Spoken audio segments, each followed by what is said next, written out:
네.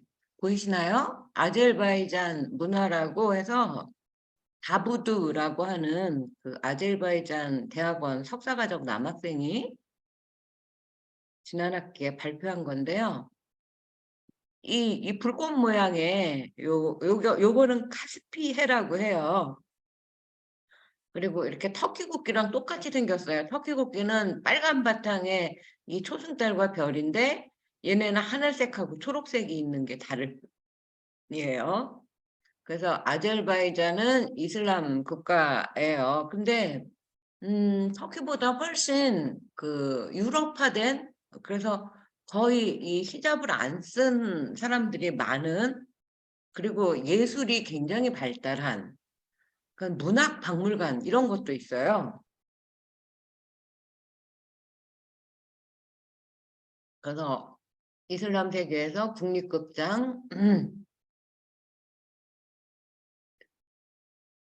오페라, 서양식 대학, 그다음에 발레 이런 것들이 아주 유명하고 교육열이 되게 높은 그런 나라예요. 아제르바이잔 민주공화국이라고 하는데 여기 완전히 그 뭐지? 김일성, 김정일 두 부자가 세습해갖고 거의 수십 년 동안 그 독재 국가를 이루고 있어요. 그런데 또 여성에게는 투표권을 부여한 이슬람 국가 중에서는 최초의 나라라고 해요. 그리고 이제 유네스코에 등재된 이제 세계의 그 유형문화유산, 그 다음에 19개의 무형문화유산, 무형문화유산은 뭐 인간문화재 같은 거 생각하시면 되는 건데, 이제 바쿠, 여기는 이제 르벳 유니베르시테 T라고 되어 있는데, 이건 저희는 이제 아제르바이잔 언어대학교라는 데 가서 학회를 하고 왔어요. 이 학교는 이제 처음 생긴 서양 대학인가 봐요. 1919년 우리 3.1운동 할 때네요.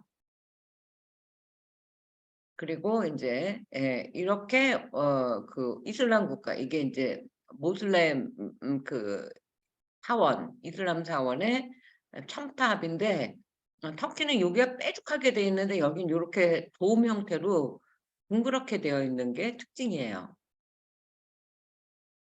그리고 여기가 이제 올드타운이라고 해서 이 무슨 라푼젤 공주의 성이에요. 그 뭐 하여튼 여성의 그 궁전을 지은 뭐 그런 건데, 여기에 공주가 갇혀 있었다는 또 이제 후대에 만들어진 그런 이야기들로 이렇게 사람들이 다 구경을 하러 오는. 그래서 요 위에 가서 이렇게 전망할 수가 있대요. 근데 우리 힘들어서 그냥 루프탑 카페에 가서 전망을 봤어요.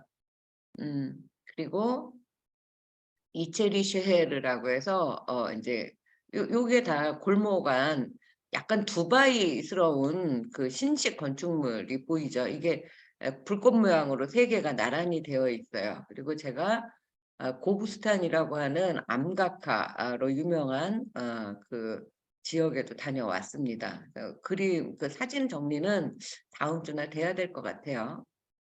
그리고 아제르바이잔이 이제 예술, 음악이 굉장히 유명하다고 하지 않습니까? 여기는 5개인데 사실은 19개예요. 그래서 이 무감이라고 하는 고전 음악인데 이제 시하고 같이 하는 것 같아요. 그러니까 약간 기타 모양인데 요거는 탬버린 같기도 하고 이런 거를 치면서, 이거는 해금 같은데 서서 하더라고요. 서서 이렇게 대를 이렇게 꼬챙이를 여기다 세워놓고. 음. 그리고 이거는 이제 사즈라고 하는 터키에도 있는 전통 악기예요. 이 이제 나브로즈, 여기는 노브루즈라고 되어 있는데 나브로즈, 네브루즈, 뭐 노브루즈 해가면서 춘분 3월 20일이 첫날이에요. 그 정월 첫날이에요. 3월 그 21일이 새해 첫날로 지내는, 그러니까 농경사회인 걸 알 수 있죠. 예. 그래서 요 새싹은 밀의 씨를 물을 넣고 그렇게 해서 발화시키는 새싹인데 사만이라고 한대요. 그래서 이렇게 그 빨간 리본으로 요거는 이제 과자예요. 우리로 치면 뭐 추석에 송편 같은 거 이 봄 축제에만 먹는 모양의 과자예요. 그리고 인제 이렇게 모닥불을 만들어 놓고 이렇게 주위에서 춤을 춥니다. 그리고 카페트에 대한 부심이 뭐 어마어마해서 카페트 박물관을 갔는데 박물관 모양이 완전히 무슨 뭐 나르는 양탄자 모양으로 되어 있어요. 그것도 제가 다음에 보여 드릴게요. 그리고 카페트 구경을 하는데 막 가방도 어디다 보관시켜야 되고 외투도 보관시켜야 되고 그렇게 큰 카페트를 누가 옷 속에 훔쳐갈까 봐 그러나 사람들이 투덜거리면서 구경을 했습니다. 굉장히 문양이 아름다워요. 그리고 이게 무슨 뭐 쿠쿠르 뭐 쿠쿠렐레인가? 그 조그만 그런 거랑 비슷한데 요런 악기도 굉장히 인제 많이 쓰는 악기예요.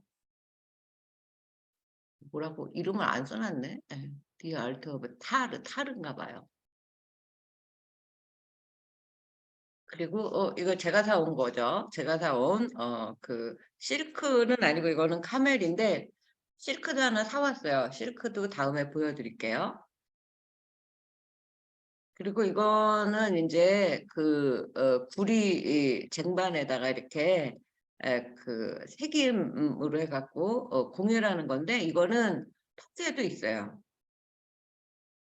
요번에 그 뭐죠?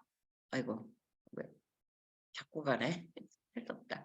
어 그 공예품은 그 지진 처음 난 가지안텝의 공예가 유명합니다. 그리고 이게 아까 그 인제 해금처럼 생긴 건데 이게 카만차가?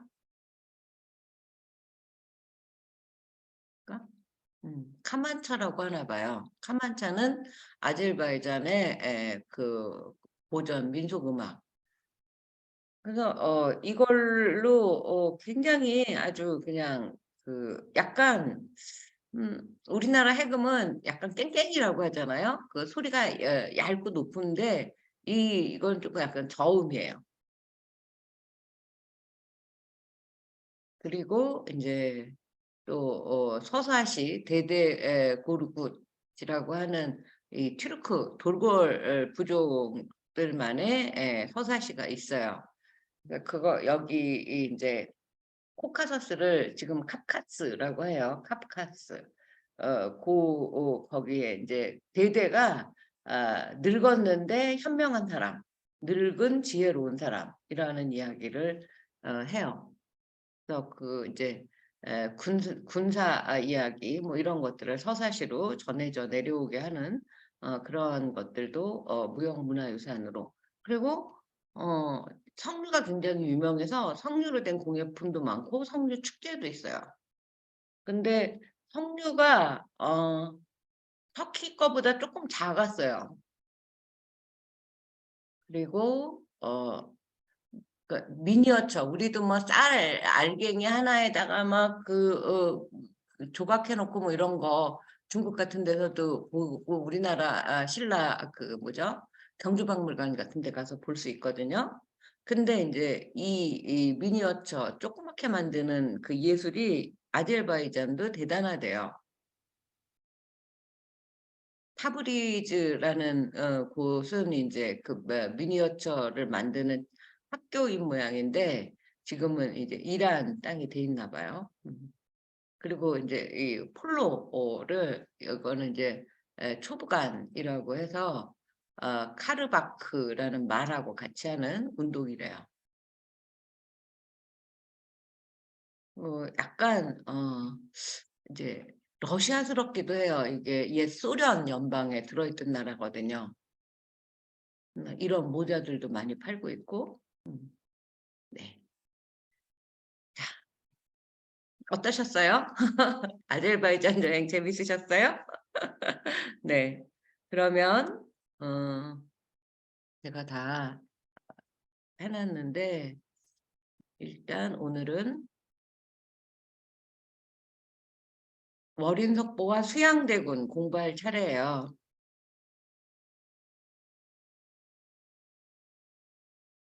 3강이고 수양대군 시절에 쓴 석보상절 서문 공부를 할 겁니다.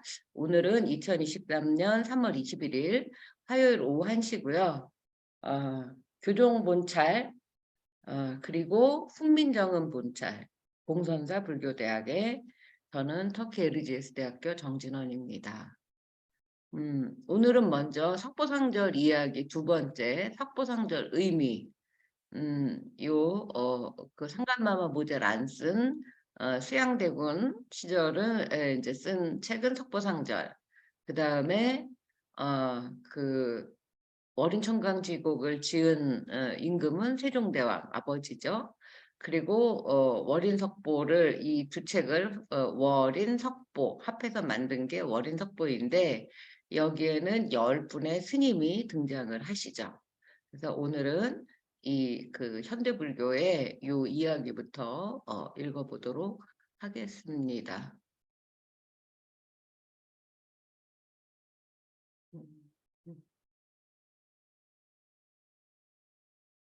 네, 석보상절 이야기, 석보상절의 의미. 집단지성의 힘으로 만들어진 훈민정음 대장경이 월인석보이다라는 이야기를 하고 싶은 거죠. 훈민정음이 1446년 10월에 반포되고 1477년 7월 25일에 10개월 만에 석보상절 24권이 완성이 되고 바로 이어서 월인청강지곡이 같은 해에 저는 이루어졌다고 봅니다.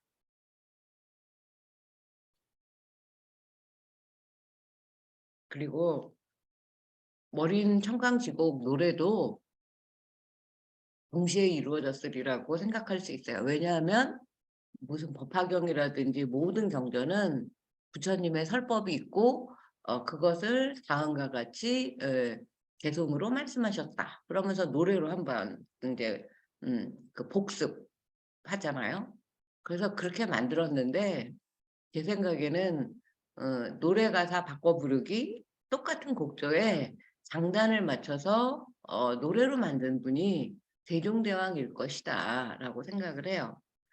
그러나 그 기록이 어디에도 없으므로 이제 추정을 해볼 수 있을 뿐이죠. 그렇지만 또 이 책을 한 번 읽고 두 번 읽고 10번 읽고 100번 읽고 하다 보면 그림이 그려지거든요.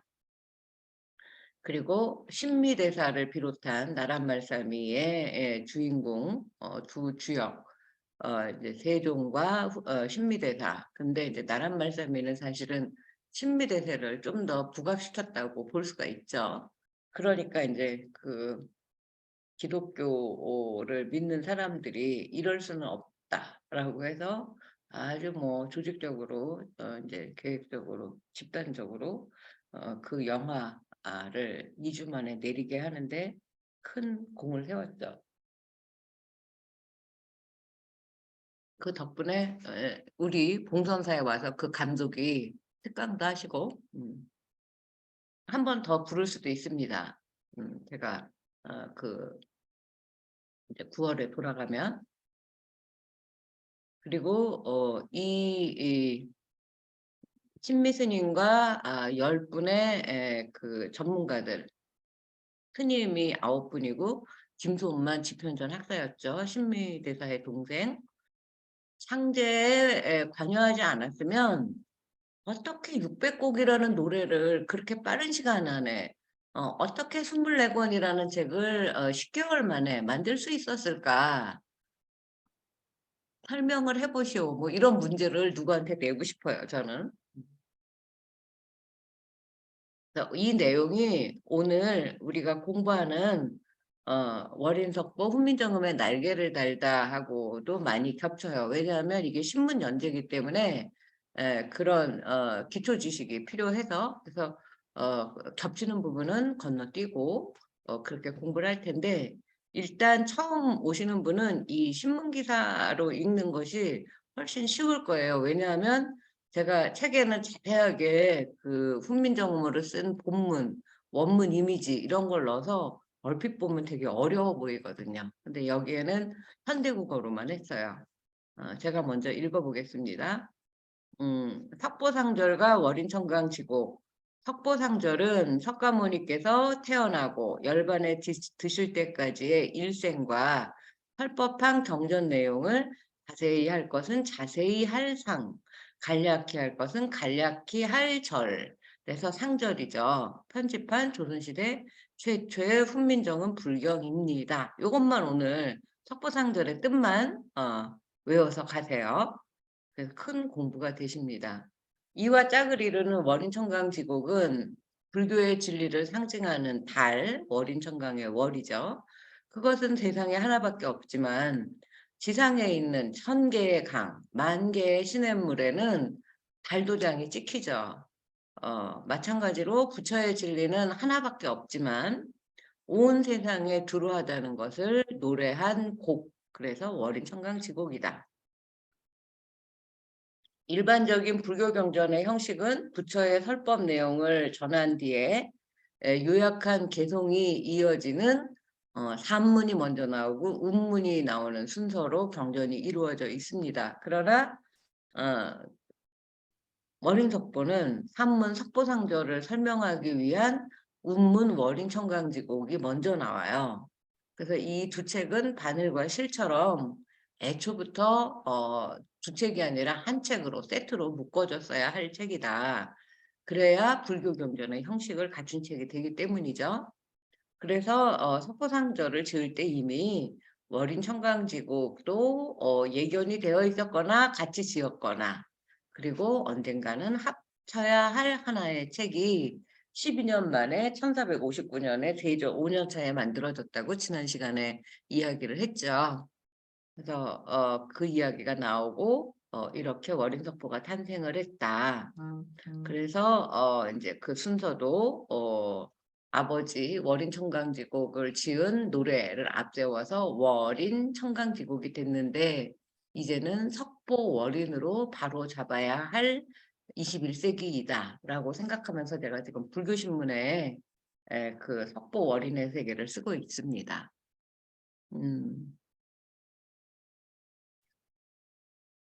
그래서 이 책으로 불교의 화엄경 도리도 설명할 수 있어요. 부모와 자식이 대를 이어가면서 쓴 책이고 둘이 합해서 하나의 책이 됐고 나누면 셋이 되는 일즉다 다즉일의 화엄사상을 실현한 책이다. 그리고 불가사의하죠. 이 집필한 완성 속도가 어떻게 24권 지금은 책의 그 페이지가 그 옛날 책보다는 두껍지만 그렇지만 그 내용은 절대로 얇지가 않습니다. 여러분 공부해 보셔서 알겠지만 600여수라고 저는 추정을 하고 있을 뿐이지 더 될 수도 있어요. 지금 583수까지 발견이 됐거든요. 기네스북에 오를 만하다. 21세기 데이터베이스를 바탕으로 지금 뭐 대만에서 나온 대장경 시베타라는 거 인터넷에서 우리 다 볼 수 있죠. 뭐 일본에서 심혈을 기울여서 만든 신수대장경 그거 고려대장경을 보고 만든 거죠. 우리나라의 그 고려대장경 이런 것들을 이제 다 인터넷으로 우리가 찾아보면서 공부할 수 있어요.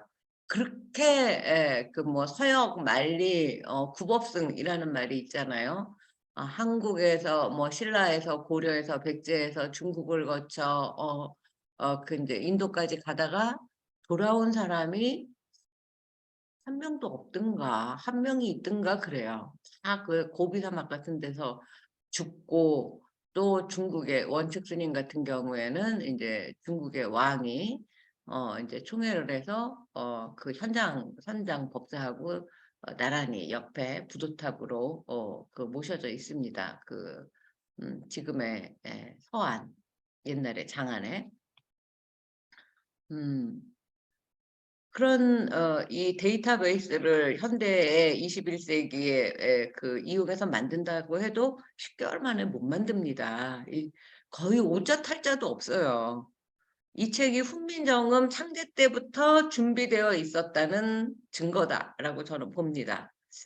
그리고 신미대사와 열 제자가 있었다라는 말에 다름이 아니다라고 보죠.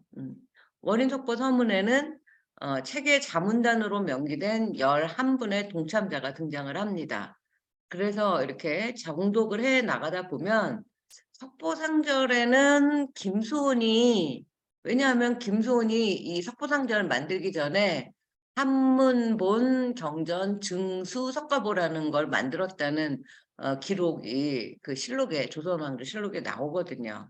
그리고 월인석보에는 신미의 목소리가, 왜냐하면 이거는 신미대사만이 할 수 있는 굉장히 깊고 아주 뭐 그 대단한 그 불교적인 그 지적 향연이 뭐 완전히 압축되어 있거든요. 과연 그런지 우리가 그 실력을 따서 천천히 읽어보기로 하시자고요. 그래서 꼼꼼히 읽은 독자라면 세조가 이 두 책을 짓기 위한 아주 충분한 역량을 갖춘 불교학자인 걸 금방 알 수 있어요. 음, 믿어 의심치 않습니다.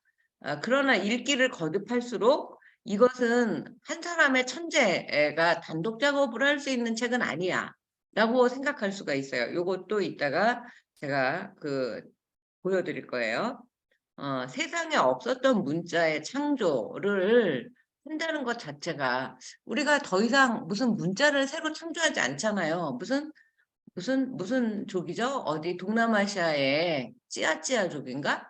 말만 있고 글자가 없어서 한글로 그 찌아찌아족의 말을 이제 우리가 알파벳으로 이렇게 대표하는 세계 문자처럼 한글을 세계 문자로 만드는 첫 수출국이 이제 그 찌아찌아족을 위한 한글 쓰기잖아요. 그렇게 세 문자 만들기는 쉽지가 않아요. 그리고 문자를 만들어도 다 거기서 거기에요. 뭐 한자 비슷한 거 거란 문자는 한자를 그 네모칸 하나에 4개인가를 써놨어요. 무진장 복잡해가지고 그 글을 해독할 줄 아는 사람이 거란 적도 없어요. 그걸 이제 죽은 문자라고 해요. 사어가 됐죠. 근데 너무너무 아름답게 그 거란 대장경을 만들어 놓은 걸 제가 본 적이 있어요. 무슨 사막의 동굴 안에 이렇게 그 보관을 해가지고 건조해서 그 어, 경전을 담은 나무 상자의 채색, 우리로 치면 뭐라고 해야 할까요? 뭐 대웅전 안에 이렇게 그 장엄해 놓은 그 채색 단청 같은 그런 색깔 피란히 남아 있더라고요. 그러면 뭐예요? 그걸 꺼냈는데 화엄경인 줄 알겠어요. 근데 그 글자가 어떻게 해서 화엄경의 내용인지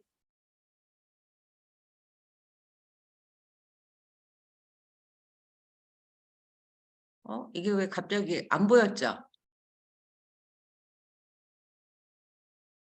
네, 네, 다시 해볼게요.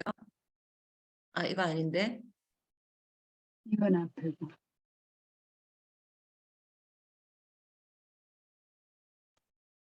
네, 보이십니까? 네, 네. 어쨌든 이 석보상절 월인천강지곡은 두 천재 세종과 세조가 만들 수 있는 역량은 충분했으나 제가 지금 4번째 책을 번역하고 있지 않습니까? 한 40년 공부해서 40년 맞나? 네, 40년 맞네요. 왜 이렇게 오래 살았죠? 근데 이렇게 그 방대한 책을 혼자 만들 수는 없어요. 집단 지성의 힘이 들어가야 된다라는 이야기. 셈이 깊은 물은 내를 이루어서 그래서 바다로 나가게 되는 것이다. 라는 이야기를 했고 신미대사와 김소은의 존재, 어, 현재 훈민정음 창제에 관여했다고 알려진 이는 신미대사이고 석보상절의 저본으로 추정되는 증수 증 중수가 아니라 증수석가보를 편찬한 김소는 신미대사의 아우. 신미대사의 속명은 김수성이라는 이름이에요. 지금도 이제 충북 영동 김씨 그 묘에 가면 김수원의 묘가 있습니다. 음. 그리고 이 사람들뿐만이 아니라 해각존자 신미라고 불렀어요. 지혜 해자 깨달을 각자예요. 거의 부처님급 아닙니까? 판선종사 수미. 그러니까 판선 무슨 이조 참판할 때 판자예요.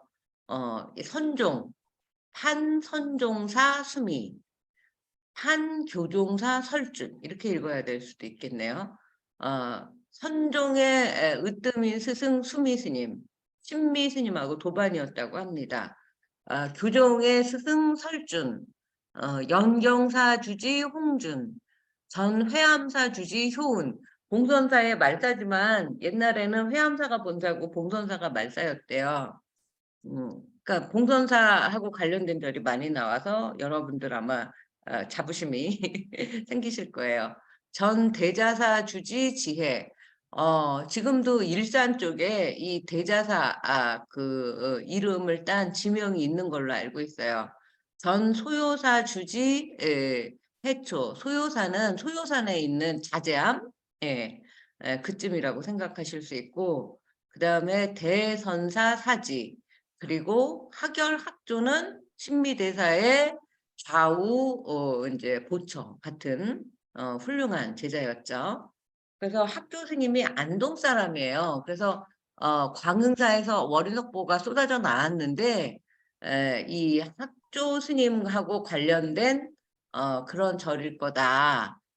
여기에 이제 그 고려대장경 훈민정음을 이제 인쇄하는 도감이 있었을 것이다. 그리고 하결 스님은 학조 스님의 사형인데 낙산사 주지 또 봉선사 두 분은 다 봉선사 주지를 초대해 상건하고 하셨어요. 그 다음에 가정대부 이거 잘 못 읽겠는데 동지 중추 원사 김수원이 이 집단 지성들이다. 김수원 빼고 모두 스님인데 이것은 무엇을 뜻할까요? 훈민정음을 창제하였어요. 관여한 기록이 없는 사람들이 훈민정음으로 쓴 첫 번째 책에 자문단으로 대거 참여했다. 이건 무슨 뜻이에요? 내가 지금 모르는 우리 안 배운 말 해봅시다. 아랍 글자를 배워서 아랍어로 된 이슬람 경전을 읽는다고 생각해 보세요. 내가 아랍 글자를 모르는데 이슬람 경전 만들 수 있어요? 없죠. 마찬가지예요. 훈민정음 글자를 모르는데 월인석보 만드는데 훈민정음 대장경 만드는데 이 사람들 다 들어오는 거예요. 그건 뭐예요? 이 사람들은 훈민정음을 만들었는데 참여를 했거나 그 이전부터 조예가 깊었던 사람들이다 라고밖에 말할 수 없죠. 훈민정음을 모르는데 아무리 불교의 대가라고 해서 훈민정음으로 쓴 차에게 왕에게 왈가왈부 자문을 할 수 있을까? 어불성설입니다. 한 발짝만 더 나가볼까요? 세조는 월인석보 편찬한 2년 후에 1459년에 월인석보, 1461년에 불교 경전을 주로 간행하는 간경도감을 설치합니다.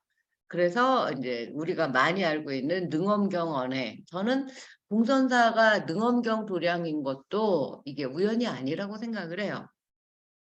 법화경언에, 금강경언에, 반야심경언에, 아미타경언에, 원각경언에 등이 1362년부터 67년 사이 5년밖에 안 걸립니다. 훈민정음 불경으로 다시 태어나는 거죠. 거기에 이들이 전부 주도적인 역할을 하고 있어요. 그거 이따가 보여드릴게요. 신미는 또 모구자 수심결, 사법, 몽산화상 법어 같은 선에 관련된 걸 아예 훈민정음으로 번역까지 하고 있습니다. 우리는 아직도 훈민정음이란 글자가 우수하다느니 도창적이라느니 과학적이라느니 체계적이라느니 합리적이라느니 이런 단어에만 열광하고 머물러 있지는 않습니까? 뭐가 우수하죠? 라고 외국인이 나한테 물어보면 뭐라고 대답할 거예요? 무엇이 우수한지 과학적인지를 답하시오라는 시험 문제를 내가 받는다고 하면 어떻게 설명할 텐가? 문자가 아무리 완벽하더라도 말로 사용되고 문장으로 활용되지 않으면 이거는 죽은 문자, 사어라고 해요. 세상에 얼마나 많은 문자와 언어가 사어가 되고 지금도 사라지고 있는가. 뭐 6,800개라는 설도 있고 10,000개가 넘는다는 설도 있어요. 세상에 많은 언어와 문자가. 그러나 이제 지금 남아있는 거는 뭐 2,000 몇백 개라든가 안 쓰면 사람이 줄어들면 계속 없어지는 글자와 언어만 많게 되겠죠. 그런데 훈민정음 어떤가? 600년 전에 태어나서 지금까지 싱싱한 살아있는 물고기처럼 세계를 좁다고 헤엄치지 않는가? 한류 문화를 선도하고 있지 않은가? 그것은 훈민정음으로 지어진 이 첫 번째 책 석보상절 그리고 월인청강지곡 덕분이라고 감히 말할 수 있지 않을까? 그것을 쓴 대표 저자들과 아직까지 우리가 알려고 하지도 않고 어디에 살았는지 절조차 찾고 있지 않는 이 11분의 집단 지성들 덕분은 아닐까라는 말을 하고 싶은 거죠. 석보상절 서문 앞에는 근데 또 월인석보에는 훈민정음 언회가 들어있어요. 훈민정음을 얘기할 때 나란 말씀이 중국과 달라. 이것만 달달 외우죠. 세종이 지은 훈민정음 책 서문을 읊조립니다. 이 서문이 글쎄 왜 훈민정음 해려본도 아닌데 월인석보 책에 나오냐고요.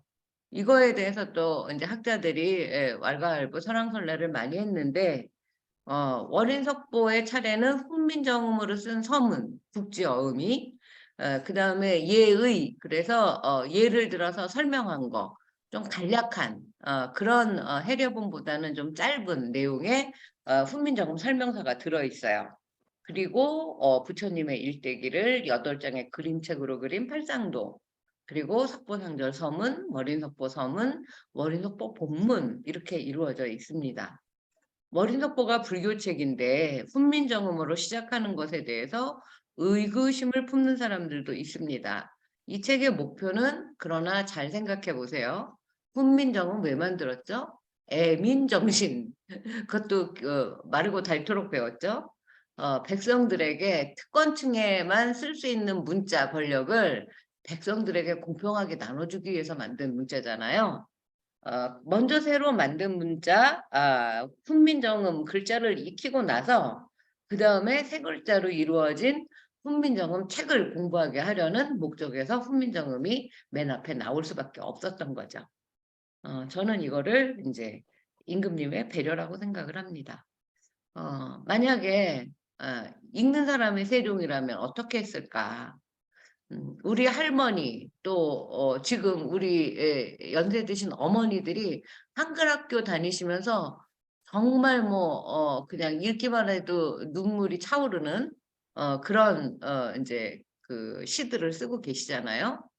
음, 심지어 제가 고등학교 다닐 때도 여자는 대학에 갈 필요가 없다는 생각들이 팽배했어요. 그래서 저보다 훨씬 공부도 잘하고 집도 잘 살고 하는 학생들이 뭐 서울여상, 동부여상 이런 데를 갔어요. 그래서 은행원이 되는 게 이제 꿈이었고 막 이랬는데 제가 이제 대학을 다니다 보니까 뒤늦게 몇 년 그 은행원을 하다가 다시 공부해갖고 대학에 들어오는 친구들을 이제 만나게 됐어요. 그러니까 80년대부터는 졸업정원제라고 해서 대학생도 많이 뽑고 이제 누구나 대학을 가는 시대로 이제 사람의 인식이 바뀐 거죠. 그게 불과 40년도 안 되지 않았습니까? 어, 21세기가 이런데 600년 전 양반 중심, 남자 중심, 남존여비, 계급사회였던 조선에 중국의 한자로만 만든 그 문자의 그 철옹성 바깥에 있었던 일반 백성들은 어떻게 살았을까? 문자는 그 시대의 특권층의 전유물이었어요. 힘없는 백성들에게 새로운 문자 세계를 열어준 임금이 세종대왕이죠. 조선의 백성들 모두에게 특권을 나눠준 거예요. 마치 신라의 원효가 왕족과 귀족만을 위한 불교를 부처라는 이름을 온 백성들에게 알려주고 무예가 무예물을 추면서 불교가 이렇게 신나고 자유로운 것이다라는 걸 알려주고 나무아미탑을 연부를 할 수 있게 알려준 거랑 똑같은 거라고 생각해요. 저는 이 내용은 삼국유사에 나옵니다. 이제 그 마음자리에 서서 아들 수양대군의 입을 통해 지은 석보상절 서문을 읽어봅시다. 서문의 형식은 본문이 나오고 본문에 그 주석이 달려있는 형식으로 이루어져 있어요. 그러나 주석을 또 일일이 어떤 때는 월인석보는 주석이 착한 거 아닐 때가 있어요. 그 본문의 맥이 끊겨서 유려한 수양대군의 육성을 듣지 못할 때가 있어요. 그래서 주석의 내용은 현대어 번역하고 풀에서 충분히 살리기로 하면서 이 신문 연재는 쉬운 석보상절 이야기로 전달하려고 애를 썼습니다. 그래서 그 석보상절의 서문이 요렇게 생겼어요. 요 처음이라서 요것만 하는데 우리는 이제 본문으로 볼 거고 부처께서 3계의 높은 분이 되어 계셔서 중생을 널리 제도하시니 그지없어. 지금은 끝이 없다라고 하죠. 못내 헤아릴 공과 덕은 사람들과 하늘에 있는 선신들도 내내다 기리지 못하는 바이시다. 이 노래 같지 않습니까? 이게 운율이 있어요. 읽다 보면. 그래서 곡조를 맞춰서 찬불가로 부르고 싶은 마음이 막 생기는 거죠. 석보상절은 이렇게 부처의 공덕을 기리면서 우리를 제도하러 이 세상에 온 목적을 명시하고 있습니다. 다음에는 조선국어 대사전이라고 제가 부르는 그 협주 주석에 대한 새로운 세계를 만나봅시다 라고 했습니다. 자, 어떠셨어요? 재밌으셨어요? 어렵지 않으셨죠? 네. 이제 3년차 4기 공부하시는 분들은 이제 귀명창이 되어가고 계실 거예요. 단어만 익숙해도 이게 훨씬 쉽게 들어오거든요. 자, 조금 쉬셨다가 지금 50분이니까 2시에 뵙겠습니다.